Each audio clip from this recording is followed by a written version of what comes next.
जिसको खांसी की दवाई वो जल्दी ठीक नहीं होने वाला है, उसे खांसी ही ठीक होगा, वो 5 दिन लेगा, आप दवा लिखो या नहीं। So they are not of any use for the evidence, but what sir mentioned extreme the cough syrup, I will not say cough syrup, I will say particular ingredient. Cough syrup, what the OTC are available are irrational components of so many things. Mucolytics, expectorant, bronchodilators, cough suppressants. They have mutually different mechanism of action which are antagonizing each other. So the combination should at all not to be used.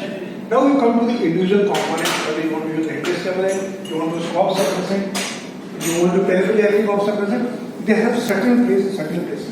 Even if the cough is causing problem, as Dr. Thaliman said, the child is whooping cough having pneumothorax, child is SC having pneumothorax, the person who is having glaucoma, something like that. Can we help them? There is little evidence that the broncho suppress the cough suppressants are really going to help.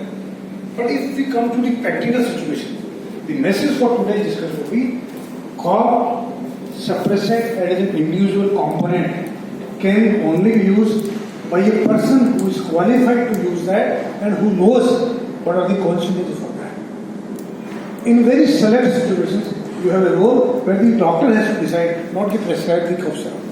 बोला आप बताता हूँ sir ने जो कहा है, suppose some patient come who is very educated, both the parents are working, कि doctor साहब दिन भर तो काम करते हैं तो रात में बच्चा सोने नहीं देता, बताइए कैसे हमारी जिंदगी चले, सारी रात खांसता रहता है, क्या करें? What Sir has said is right, but then it is not cough suppressant. We are using the side effect of antihistaminic, which is sedation. Yes, sedation is used. We are making the child to sleep. This cough is not suppressed. We have made him to sleep, so the parents sleep nicely. So it is an individualitis. The triggers are also less. So if you think, जैसा आप सबने कहा कि आपने घर में कछुआ छाप अगर बदल रहे वो तो खांसे, somebody smoking in the home, वो खांसी का कितनी खांसी की दवाई है. So think before prescribing what you're doing.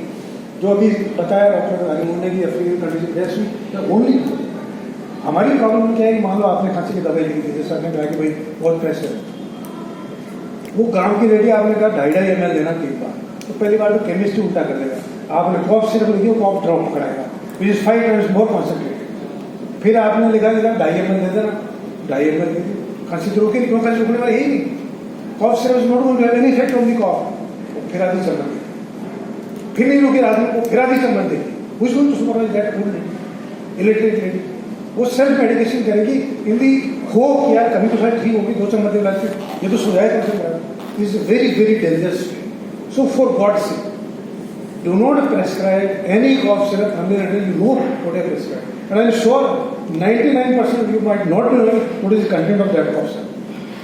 किसमें कितना डेक्स्ट्रोमेटाप है, कितना फेनोमेन है, कितना क्लोराइड, आप पता ही नहीं. सरकारी अस्पताल में मिलता है कॉफ सिरप, आप लिखते हो ना जेनेरिक दवाइयों में, आप लिखते हो कॉफ सिरप, अरे भाई है क्या कॉफ सिरप? भाई आपने कोई किताब पढ़ी तो कॉफ सिरप लिखो. हमेशा आपको इंग्रेडिएंट लिखना है, वो उस इंग्रेडिएंट पता होना चाहिए. Lot of children are dying because of serious cardiac arrhythmia. Serious cardiac side effect होती सिस्टमेटिक कंजेशन. सिस्टमेटिक कंजेशन आपने जैसे फिनाइल प्रोग्राम दिया, उसका क्या रेशनल होगा कॉफ सिरप? वो रेशनल है. किसी ब्रोंकोडायलेटर को रेशनल है, only rational when you have bronchoconstriction as a cause of cough. If the child is potentially aspirating child, you can respond to that. Otherwise आप उसको 5 दिन दबा दो या नहीं तो कोई फर्क नहीं पड़ता. वो बच्चा तो 5 दिन में ठीक हो, आप नहीं देते तो 5 दिन में ठीक हो. So the pressure on the parent is not an indication. We are doing justice to education. आपको लगता है आपका समय नहीं है तो कहो कि देख भैया मैं दवाई लिख देता हूँ, नेचर से बड़ा भी वांट टू कम आप फाइल में रीजन रिक्वायरिंग. जैसे धीरे धीरे आप लोगों ने सबने सीख लिया कि हम आजकल 90% खांसी जुकाम बीमार बिना एंटीबायोटिक ठीक कर ही नहीं है.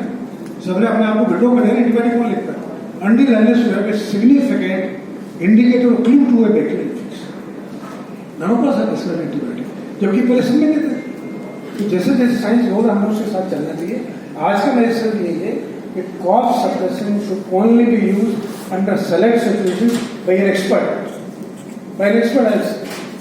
जिसको पता है कि भाई मेरे पास ये बच्चा आ सकता है, मैं इसे क्लोज ऑब्जर्वेशन कर सकता हूँ, तो इसको वॉकिंग कॉफ सप्रेशन की सीरियस इंडिकेशन है, ग्लोकोमा है, न्यूमोथोरेसिस, जहाँ मुझे जरूरत है, तो वो उस एक्सपर्ट को यूज करने दो. Do not make a habit of prescribing cough. ये मैसेज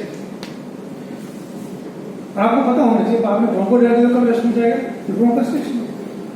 अब अननेसेसरी एंटीसिमिलिक दिए जा रहे हैं, डिकंजेस्टेंट जा रहे हैं without any effect, that causing more side effect, and that is reason FDA is banned. 6 साल से नीचे ओबेसिटी तो उन्होंने बैन ही करा था। 6 साल से ऊपर भी उन्होंने ट्रांजिएंट कंडीशन अभी भी, तब तक बच्चा बड़ा होता, साइड इफेक्ट्स में थोड़ा झेल जा रहा है, और पेरेंट्स के लिए उतना कर सकते। So try to focus on the cause of cough, do not prescribe cough syrups या of no use at all. ये नहीं ओके कॉफ, हम तो यही बताते हैं कॉफ सिरप कितना ही ठीक होना ही नहीं, ठीक कौन सा होता है आप थोड़ा धीरे और एक्सप्लेन समझ जाते हैं। जैसे कॉफ